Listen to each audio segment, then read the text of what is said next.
The USA men's basketball team was once again dominant yesterday, beating South Sudan 103-86 to improve to 2-0 and lock up a spot in the quarterfinals. All eyes were on Steve Kerr's roster decisions after not playing Jason Tatum or Tyrese Halliburton in the team's first game versus Serbia. Tatum was in the starting lineup, finishing with 10 points and 5 boards, while Halliburton chipped in with 6 points in 8 minutes off the bench. Meanwhile, Joel Embiid went from starting in Game 1 to being the only guy who did not see the floor in the second game. Anthony Davis started, but it was Bam Adebayo coming off the bench, who had maybe his best game for the national team with 18 points and 7 rebounds. Asked about people questioning his lineup decisions after the game, Steve Kerr had this to say.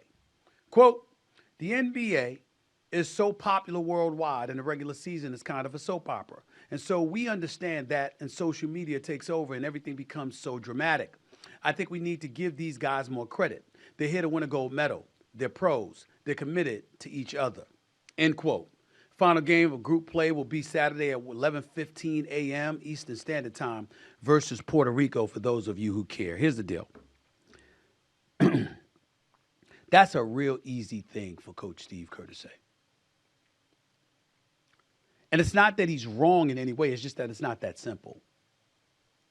Ladies and gentlemen, Tyrese Halliburton didn't play.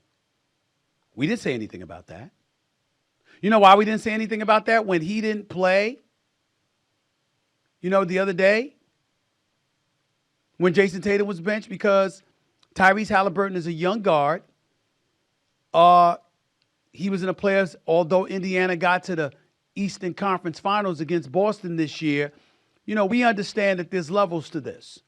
And when you look at a Drew Holiday and when you look at some of the other talent that exists on Team USA, all right, it's going to be pretty difficult for him to crack the lineup and stuff like that. We understand that for the most part. What we're saying is that Jason Tatum is a superstar in this league. He's the reigning defending NBA champion. See, when we sit up there and we talk about this kind of stuff, this is the thing that drives me nuts. Everybody act like they don't understand what the hell I'm talking about. It's Jason Tatum. We understand the greatness of Kevin Durant, maybe the greatest basketball Olympian ever. We understand who LeBron James is. We also saw Team USA beat Serbia by 26 points. You can't find time for somebody like that. You're talking about, it's very difficult to play more than 10. Well, what 10 players are better than Jason Tatum? He's 6'9" and can play the 1, 2, 3, or the 4 position. When you bench Embiid, that's understandable. You're going against South Sudan. They're running up and down the floor. Their success is primarily predicated on perimeter shooting. Joel Embiid is never 100% healthy. He's had foot injuries. He's had knee injuries. He's had back injuries. That might not be a game his all-world talent needs to participate in. We understand that. Jason Tatum was healthy. Jason Tatum is spry. Jason Tatum is 6'9". He's a 6'9" dude that can play guard and forward. He can play 4 different positions. What possible excuse could you have for sitting him on the bench and then to tell him beforehand, there's 10 dudes we're going to play for you? Well, let's go down the list. LeBron, who's approaching 40. The Bam Adebayos of the world, along with Anthony Davis, that's a given. They're playing the 5 for you. We got that. Kevin Durant, sure. Going to play Kevin Durant ahead of him. I got that. Devin Booker, Drew Holiday, Derek White. You got 2 dudes that are his teammates for the Boston Celtics, whose job is to defer to him. But in Olympic competition, he's riding the bench while they're playing. Stop it. Stop acting like y'all don't know what the hell I was talking about. You know exactly what I'm saying. I'm not talking about Steve Kerr. First of all, you should be able to find a way to play more than 10 dudes in a 26-point victory because guess what? You're that superior. You actually could find a way to do that. But that's neither here nor there. But when you elect to bench somebody, you could have benched Derek White, who's been playing well. I understand that. You could have benched Drew Holiday, like you did, to insert Jason Tatum into the starting lineup for the game against South Sudan with Steph Curry in the backcourt.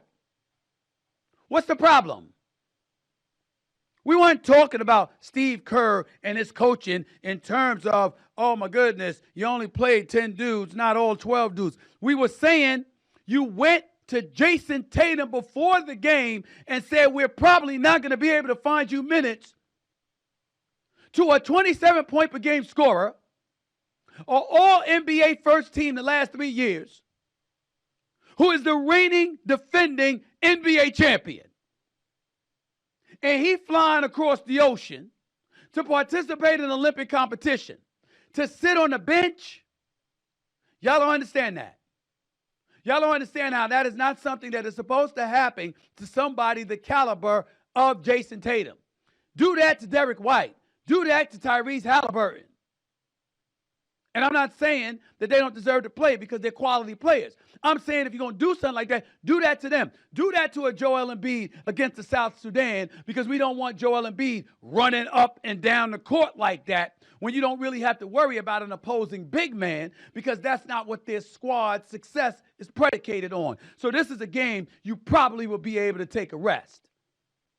I saw Bam Adebayo clapping back at my man Brian Windhorst, because Brian Windhorst suggested that one of the bigs wasn't going to play, and he suggested it would be Bam Adebayo instead of Joel Embiid.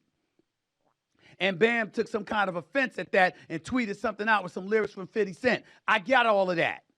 But Bam Adebayo has a point, because he can run up and down the floor in a way that Joel Embiid might find problematic. So you need to sit this one out, big fella. That makes total sense. Just like if you decided to bench Jason Tatum in a game against Serbia, well, you got a knee injury, or you got an ankle injury, or you got a back injury. We need you to sit out for this one. We got this covered. That makes sense. But to sit up there and go to him before the game, knowing he had no physical ailment whatsoever, knowing he was ready to go, and to look him in the face with a straight face and say, well, we're going to probably bench you because we got 10 other dudes that we're comfortable playing before you. How could you not think that would affect him? How could you think that's a good thing? That's all I'm trying to say.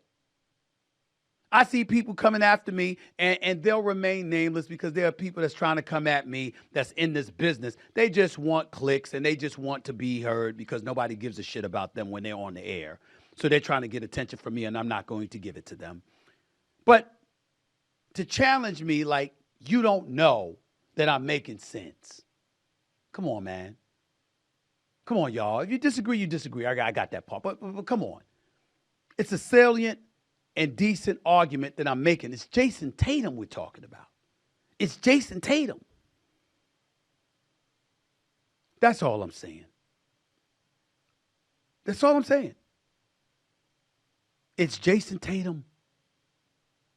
No, he doesn't have the personality that sizzles, and you love seeing him with his son pregame and postgame doing the interviews and all this other stuff. The brother's a hell of a player, and he's a champion. And he's the reigning champion. He's an all-NBA first-team player for 3 consecutive years. He's the real deal. He is not somebody that you sit on the bench. 17 minutes, just 4 points and all of this stuff the other day. So what? So what? I don't give a damn if he scores no points. He can't have 0 minutes because you got 10 dudes that should be out there before him. That's nonsensical. And it's not about coming to win the gold. We know that that's the ultimate priority. But Steve Kerr has achieved too much to not know how that looked. Just because he was class personified and professional and called it a humbling experience for him doesn't mean he wasn't pissed off, doesn't mean he wasn't hurt, doesn't mean he wasn't embarrassed. And if Steve Kerr was so right and so righteous, how he go from playing 0 minutes to being in the starting lineup the next game? Because you know you shouldn't have done that shit to begin with. Period.